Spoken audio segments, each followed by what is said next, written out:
Like many Floridians, I drove over Tampa Bay for years, unaware of 3 national wildlife refuges below, until my encounter with the Friends of the Tampa Bay National Wildlife Refuges. It's one of the largest colonies of royal terns in Florida. Alongside the refuge staff and Friends members, I visited the refuges to create this documentary film. There's not many places that are left in the Tampa Bay area that can take care of these birds. The beaches have their condos, and Egmont Key is a great place, as well as the Pinellas Refuges and Passage Key, for the birds to go where they can just be themselves.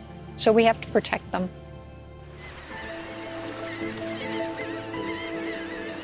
On these ever-changing islands, I would realize something important. Wildlife thrives here only because people took a stand.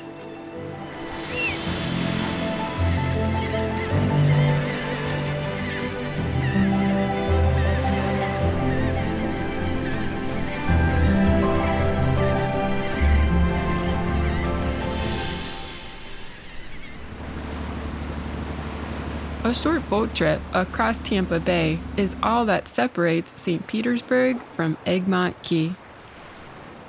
The entire island is a national wildlife refuge and open to the public, for the most part.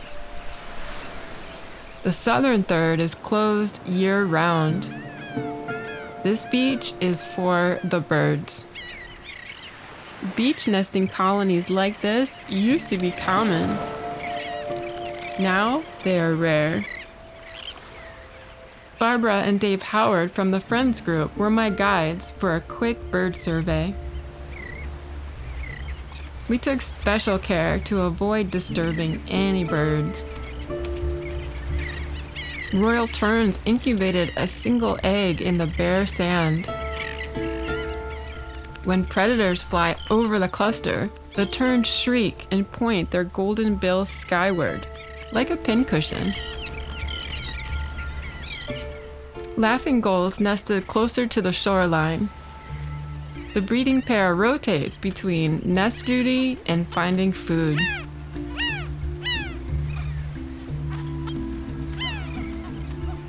Brown pelicans nested a little higher, up in the dune shrubs. We spotted a royal tern in the colony, acting strange. A closer inspection revealed why. Barbara has special training on removing fishing lines and hooks from birds. After we untangled, the tern was fine and rejoined the colony. And then we pull the fishing line out of the trees as often as we, see it, so nobody else gets tangled in it.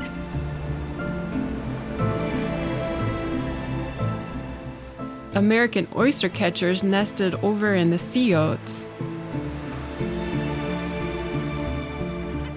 Black skimmers chose the middle of a beach open to the public for their breeding colony.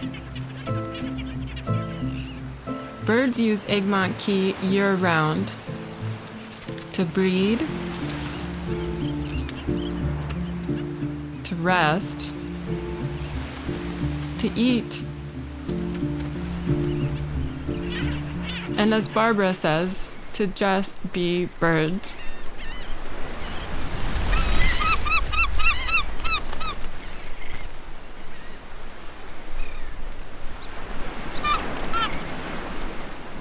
The surrounding estuary is rich in food.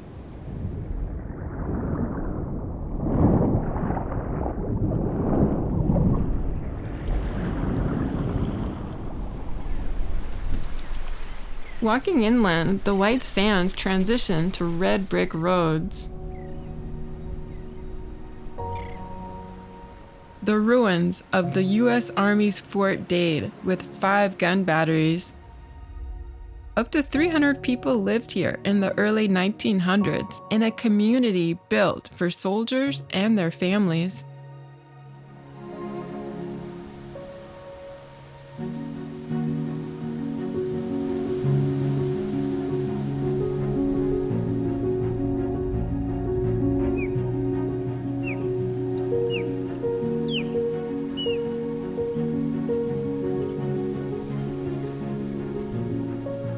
The fort was deactivated in 1921. Artillery on mobile ships made these coastal batteries obsolete.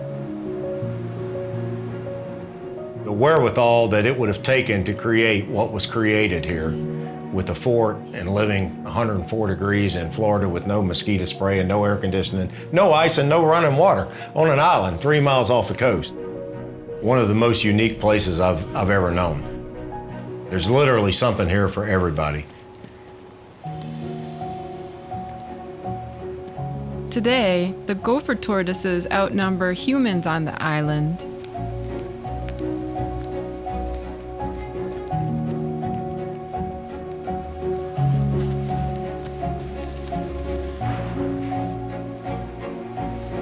The lighthouse and resident ospreys perch above everything, including the deep shipping channel into Tampa Bay.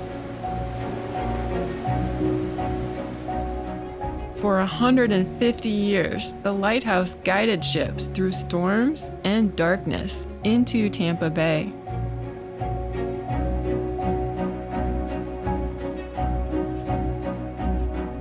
Lighthouse keepers hauled whale oil and then kerosene up the winding stairs to power the lamp before electricity.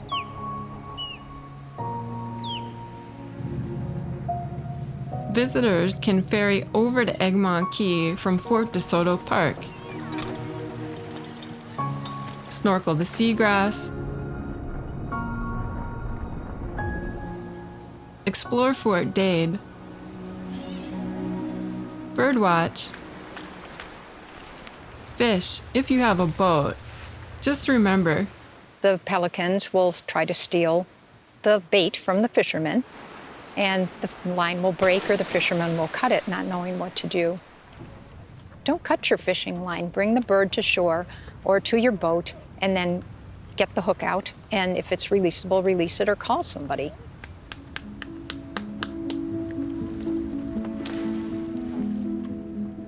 Fort Dade and the lighthouse are visible reminders of island history. But most history here is invisible, obscured by time and the powerful forces of nature.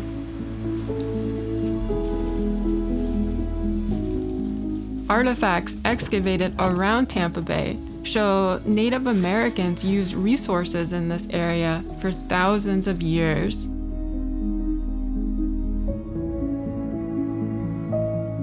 After a hurricane in 2019, a dugout canoe washed ashore. 540 years old, the seafaring canoe was built by the ancestors of the Seminole tribe of Florida. A far cry from island life today, Egmont Key was once a prison camp for Seminole Native Americans.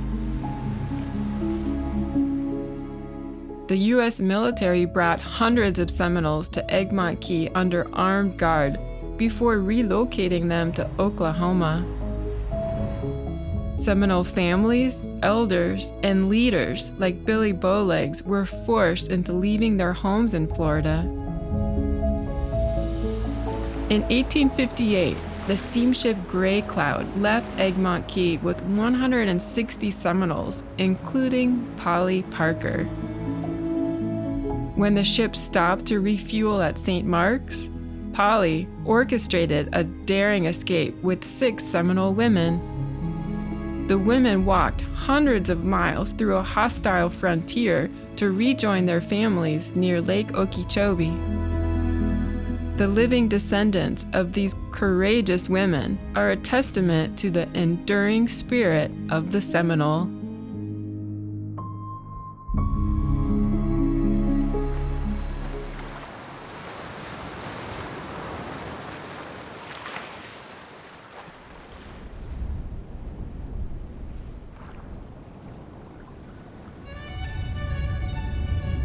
The Pinellas National Wildlife Refuge comprises 7 mangrove keys, all closed to the public. The refuge was established in 1951 to protect large colonies of nesting birds like egrets, herons, brown pelicans, and cormorants. I joined the Friends Group president, Barbara, and her husband, Dave, our captain, for their monthly bird survey of all 7 keys. Up here? Yeah. The refuge biologist, Joyce, and Anne from Audubon joined us too. Tree. You see the birds nesting, or you see the birds resting. When they nest, you're watching and watching. Every month you come out and you're just waiting for those little chicks to hatch. And the first time you see the little fluff ball head pop up, you just fall in love with the chicks. You know, the pelicans have these cutest little white chicks. And you watch them grow month by month, and then all of a sudden they fledge and go away.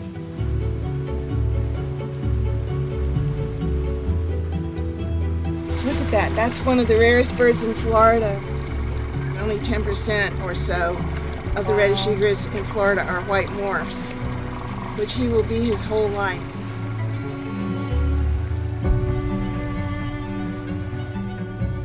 One of the best days of my year is to share survey times with the National Wildlife Refuge staff because the wildlife here is so spectacular. So when I started with Audubon in 1991, the big colony for the tree nesting birds was at Tarpon Key, and it was an immense colony. Over time, Tarpon has now become abandoned, and I think this is largely due to the presence of raccoons. Raccoons are a constant challenge because Pinellas Refuge is so close to the city. The scariest predator to hunt these mangrove islands was the Frenchman of Frenchman's Creek. He lived here at Maximo Point in the 1880s, just a quarter mile from Indian Key. His name was Alfred Le Chevalier. He shot birds for their breeding plumes and skins when they were most vulnerable on their nests. There was just this huge market to kill birds for their feathers for the ladies' hats.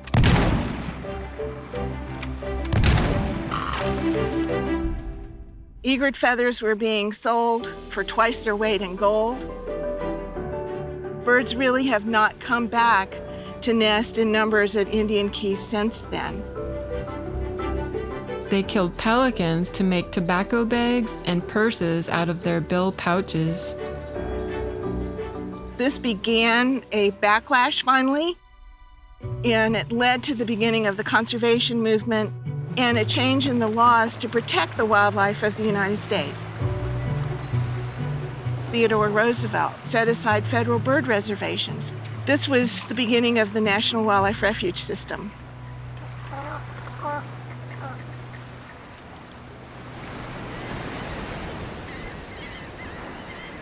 President Theodore Roosevelt established Passage Key National Wildlife Refuge in 1905 to protect a colossal bird nesting colony. Back then, Passage Key was much bigger, a 60-acre mangrove island with a freshwater lake. Hurricanes over the years obliterated the vegetation and buried the key underwater.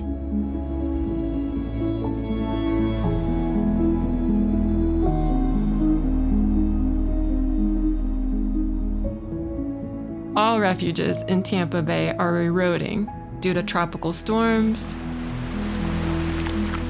sea level rise, and human activity.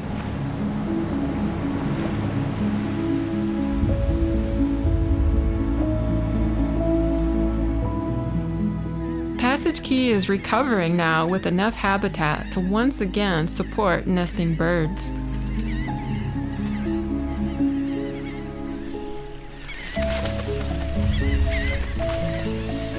Like the Pinellas Refuge and the southern third of Egmont Key, Passage Key is closed to public use year-round to allow birds to just be birds. When disturbed, adult birds fly off their nest, leaving chicks and eggs exposed to the sun and predators. Beaches like these that prohibit public access to protect birds are critical to their survival.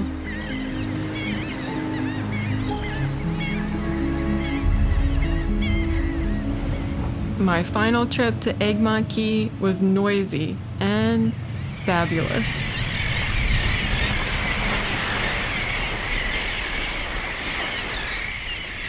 How do parents and chicks find each other in a colony with thousands of birds?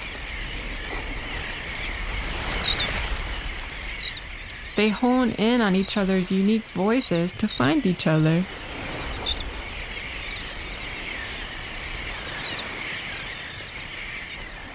Egmont Key beaches support thriving colonies of nesting birds today. But back in 1990, all the beaches here were deserted, even during the breeding season.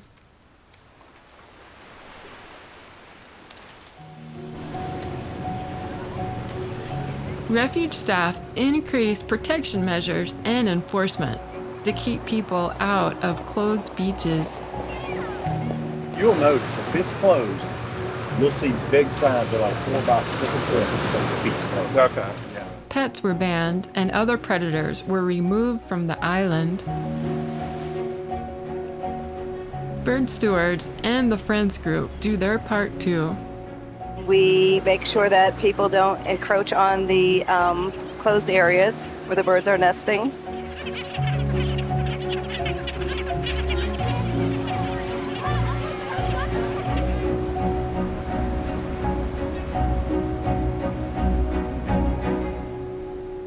Friends group does a lot of different things. We do a lot of education. We do this through field trips and showing people what's out there in nature and how beautiful it is and helping them fall in love with it.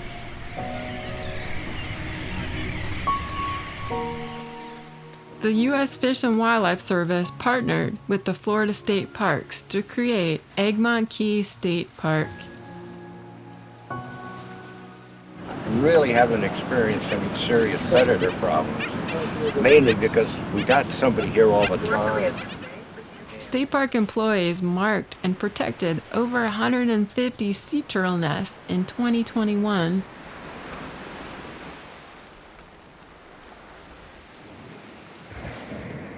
Thanks to protection measures and partnerships, nesting bird pairs went from 0 to a record high of 40,000 over the last 3 decades.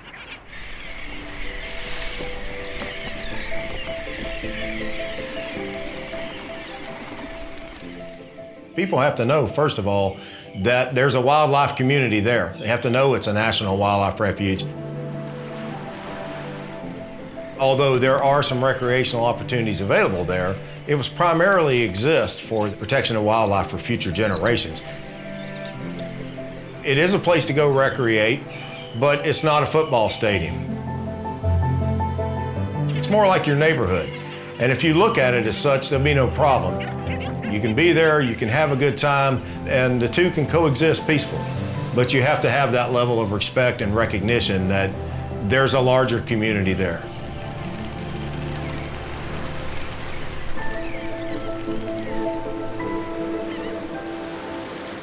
During my journey from the Sunshine Skyway Bridge into Tampa Bay, I fell in love with 3 remarkable refuges. People stood up to protect these special places in the past. The future of Egmont Key, Passage Key, and Pinellas National Wildlife Refuges depends on whether people continue to stand up for them.